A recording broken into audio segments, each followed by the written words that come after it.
glad as we could be, for we had escaped. But Tom was the gladdest of all, because he had a bullet in the calf of his leg. When me and Jim heard that, we didn't feel so brash as what we did before. It was hurting him considerable and bleeding, so we laid him in the wigwam and tore up one of Duke's shirts to bandage him. But he says, "Give me them rags! I can do it myself! Don't stop now, don't fool around here. And the invasion blew me along so handsome. Man the sweeps and set her loose. Boys, we done it elegant, indeed we did. I wish we'd have had a handling of Louis 16. There wouldn't have been no son of St. Louis ascend to heaven. Wrote down his bibliography, no sir. We'd have whooped him over the border, and that's what we'd done to him, and done it just as slick as nothing at all, too. Man the sweeps, man the sweeps." well, as you may be able to see, Jim and me's medical expertise wasn't going to cut it. Jim convinced me that we needed a doctor, and that's when I knowed he was white inside. And I reckoned he'd say what he did say, so it was all right now. And I told Tom I was going for a doctor. He raised considerable row about it, but me and Jim stuck it and wouldn't budge. So who's your folks? The Phelpses down yonder. Oh. How'd you say he get shot again? He had a dream, and it shot him.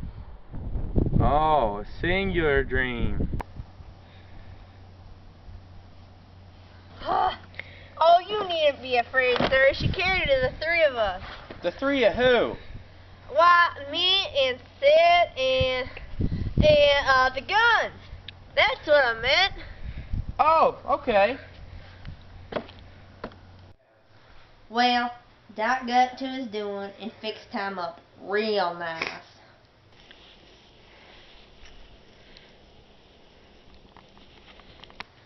When Aunt Polly and Uncle Silas and Aunt Sally found out about how good Jim helped the doctor nurse Tom, they made a heap of fuss over him and fixed him up prime and give him all he wanted to eat and a good time and nothing to do. And we had him up to the sick room and had a high talk. And Tom gave Jim $40 for being prisoner for us, so patient, and doing it up so good. And Jim was pleased most to death and busted out and says, "Die now, Huck, what I tell you up there on Jackson Island. I told you I got a hairy breast, and what's this sign on it? I told you I got a hairy once and gonna be rich again. And it's come true, and here she is. Die now. Don't talk to me. Signs is signs. Mine tell you.